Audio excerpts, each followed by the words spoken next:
Now listen, jury. There's one question I've been waiting for somebody to ask Claressa Shields during all these interviews she doing, and somehow nobody never does. Everybody is always asking about Papoose. Everybody's always asking about when their relationship started, and they always asking about Remy. And she be minding her own business, but nobody seems to ask about what happened before Papoose and Claressa became involved, because Claressa and Remy weren't complete strangers. And once you start looking at the timeline, I think there's a question here that deserves an answer. Welcome back to No Face, No Case, where we clock the tea and bring you the facts. If you're new here, welcome. And if you're one of my NFNC jurors, welcome back, family. Court is now in session. Let's look at the exhibits, y'all. Okay, jury, this is Exhibit A. Let's go back to before all the drama. Here, y'all, we have Claressa Shields asking Remy about fashion advice. You see, she all in her inbox, asking her questions. And, this is where my question begins, because I'm like, regardless of how close they actually were, and I'm not trying to call them best friends or anything like that, but there was clearly enough familiarity with Claressa to reach out to Remy. So my question is, what happened between this and what came later? Because that's a part of the story that I want somebody to ask Claressa about, but they never seem to do. All right, y'all. This is Exhibit B, honey. This is when Remy put the situation on blast. She said she was trying to stay silent. Papoose kept telling her not to say nothing and all this and that. So she tried, but then that's when they started slandering her, talking about she cheated first and all this and that. So Remy was like, no, I'm tired of this. I'm getting ready to put out the receipts, okay? And so she publicly addressed it. She put the text messages out there where Pat fell asleep on the phone talking to Claressa. Remy said she picked up the phone and Claressa hung up. uh, she hung up when she heard her voice, which is crazy.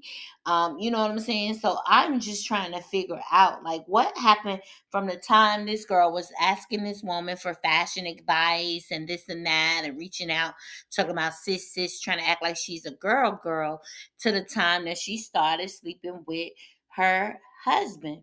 Like, I don't know. That's just crazy to me. You know what I'm saying?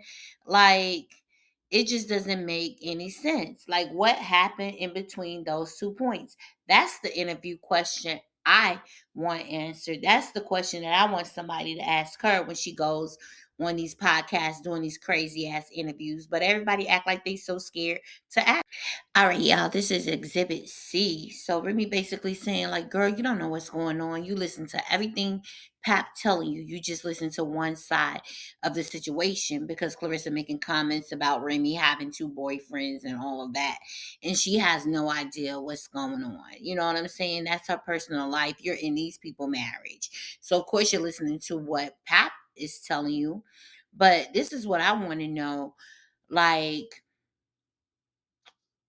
why aren't the interviewers asking this question? Like, I think they can go deeper. Like, ask her, Claressa, did you ever speak directly to Remy about dealing with Pap? No. Remy said, you see in the slide, y'all can rewind it back.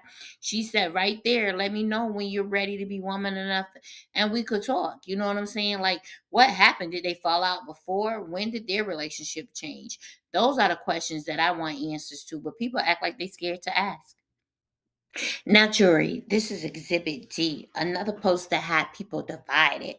And I'm going to let y'all read this one for yourselves because baby Remy was going in. Okay.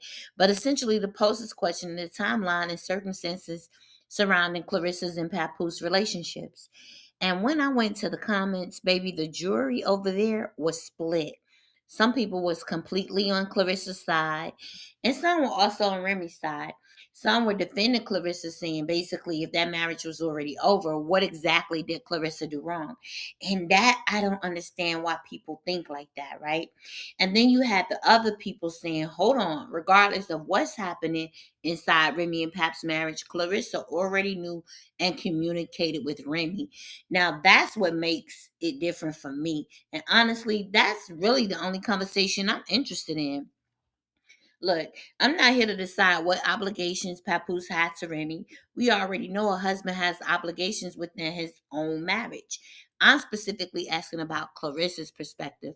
She had previously communicated with Remy. So when did that dynamic change? Did she consider Remy a friend, an acquaintance, somebody she just happened to communicate with? Look, I don't even know. And that's precisely why I want somebody interviewing Claressa to ask her. Shit, Claressa, let me interview you, girl. And then look, jury, here's what I think. People sometimes argue past each other. Whether Remy is allegedly seeing somebody else, whether Pap says the marriage was already over, whether they're separated, those are questions about Remy and Papoose's marriage. My question today is different.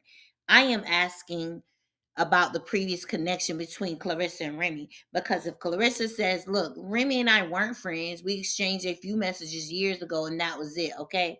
At least somebody finally answered the question because or asked the question because I don't remember her ever saying anything about that. Do y'all? Let me know. All right, y'all. But fast forward to today, after everything that's happened and gone on between these three, you'd think everybody would have just moved on by now. But apparently, we still have things to say. Because after Remy's recent interview and that Summer Jam moment, honey, Claressa posted this freaking post. Let's look at our final exhibit. Exhibit E, as an easy to block captain. Just playing.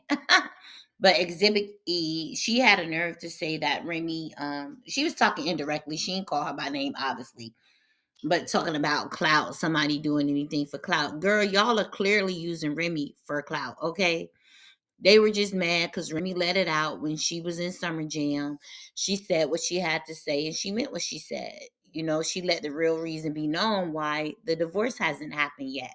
And she actually called Pap out by name this time.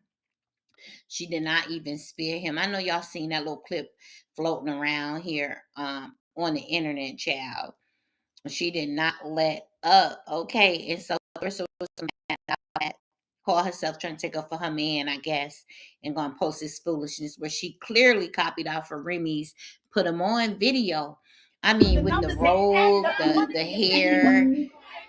I know how to network. What Remy say? Googling the network. I'm a motherfucking expert. I ain't out to when I don't hate my guts. You bitches really young to get. Y'all heard her, and see that's what made them mad. They wasn't ready for that. They did not like that at all, honey. But here we are. I still, at the end of the day, I don't care about any of that. None of that answers my question. The question that I have still remains: what happened between Claressa and Remy's so-called friendship, acquaintanceship, whatever? She was sitting up here talking to this lady first. So how did you go from talking to her to dealing with her husband behind her back? That's what I want to know. That's the real question, y'all. I know I can't be the only one. All right, jury, we've reviewed the exhibits. And after looking at this entire timeline, I still have the same question I had when we started.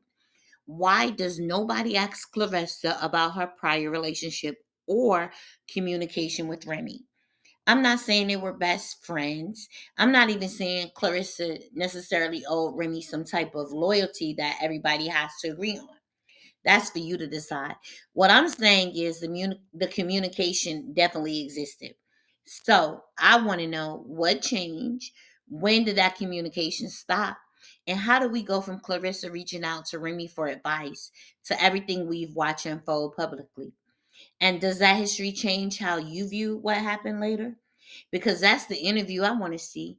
Not another interview asking the same questions about Papoose that we've already heard. Ask about the part of the timeline nobody seems to talk about. But that's enough for me.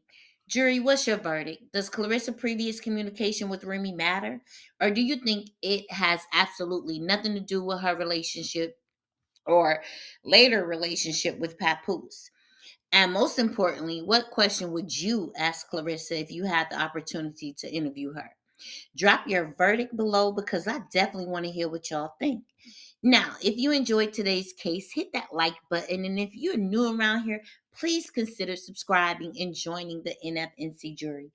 It's free, y'all. Okay.